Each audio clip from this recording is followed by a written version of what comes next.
has been launched. And Govan, it's under the theme, every voice together, and we are well and truly in motion in as far as election 2021 is concerned. Glen Machining telling us that they are technically ready to deliver the elections and believe that the elections should proceed as things stand. Leaves me wondering, Govan, if we still need this review then, if they are that ready. Yeah, Achilles, is a good question, and I think the review by the former Deputy Chief Justice is meant to establish whether free and fair elections are possible under the current conditions.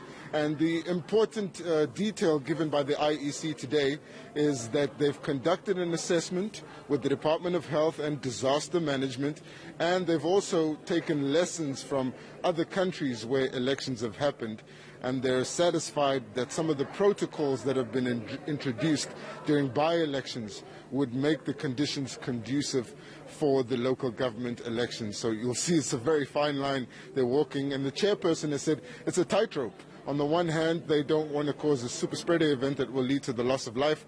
On the other hand, they don't want to create an undesirable precedent.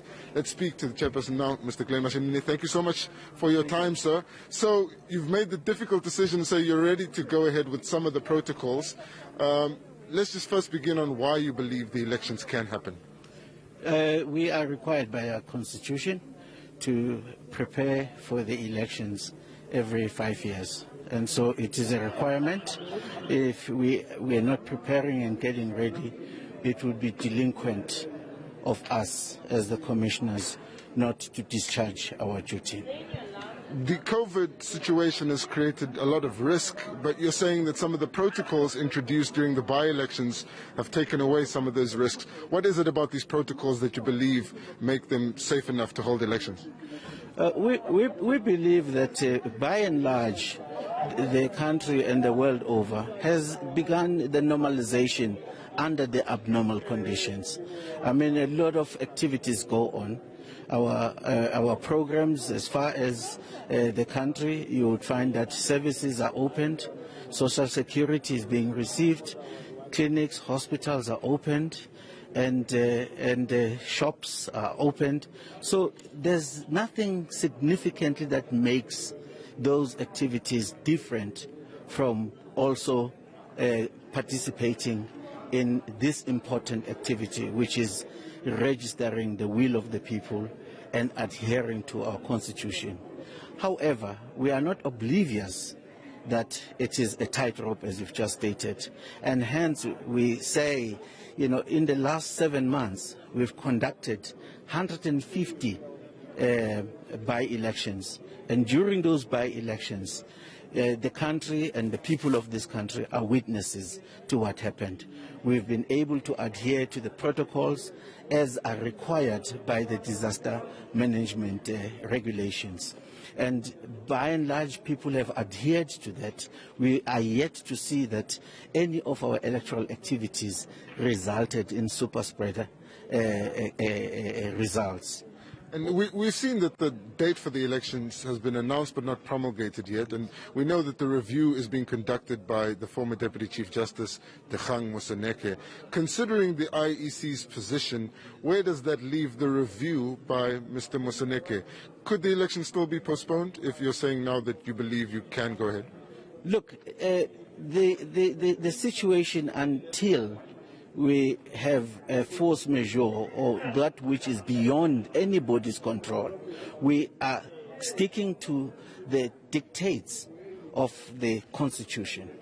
But in the event the findings indicate otherwise, then the Commission will have to sit and look into that situation.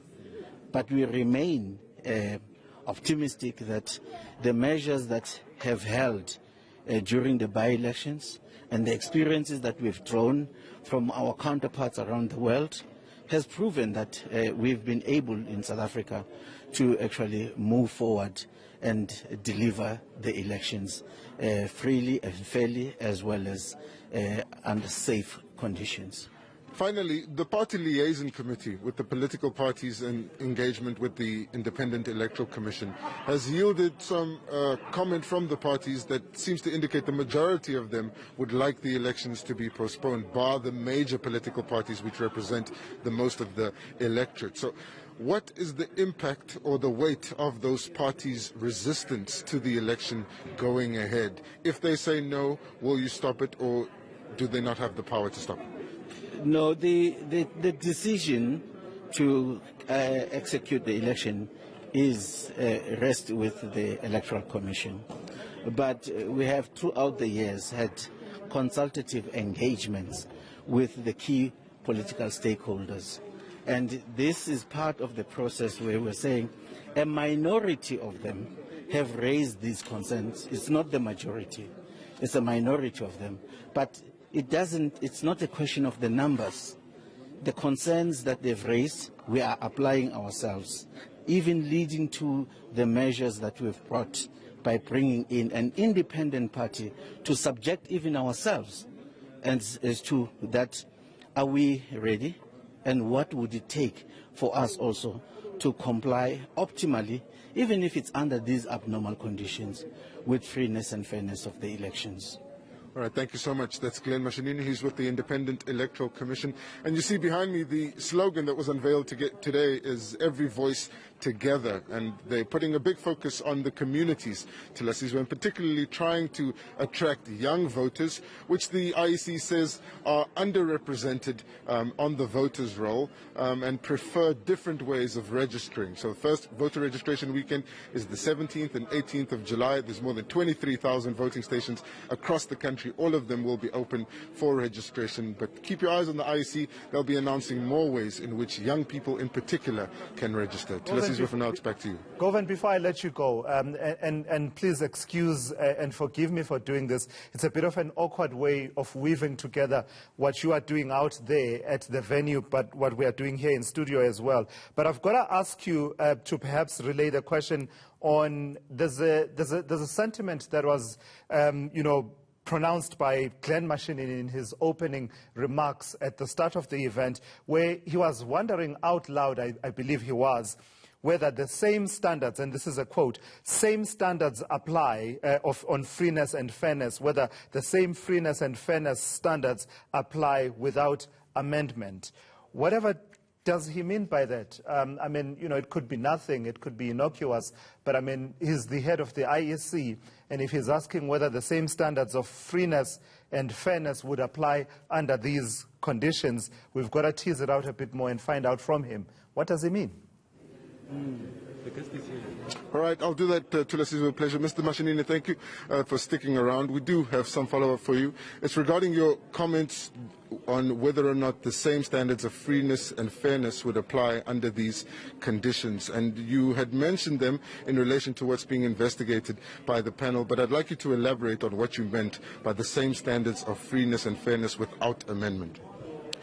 Here we're talking with respect to a number of protocols. For example, there may be certain electoral activities which cannot be undertaken as under normal conditions. For example, the gatherings, they are regulated by the COVID protocols. You can't have a certain number of people gathering under one roof, whether it's in open air or indoors.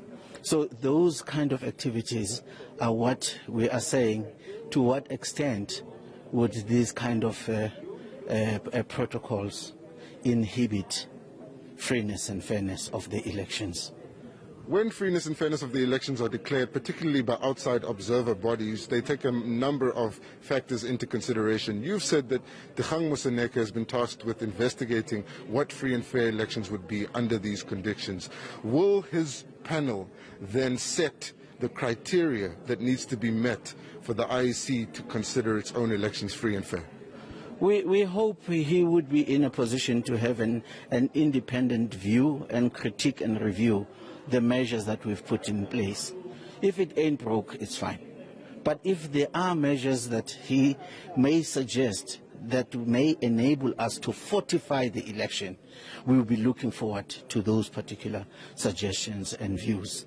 And so at this stage, it's a open-mindedness on the part of the Commission to say we do believe we've taken all necessary measures to ensure that we conduct these elections freely and fairly.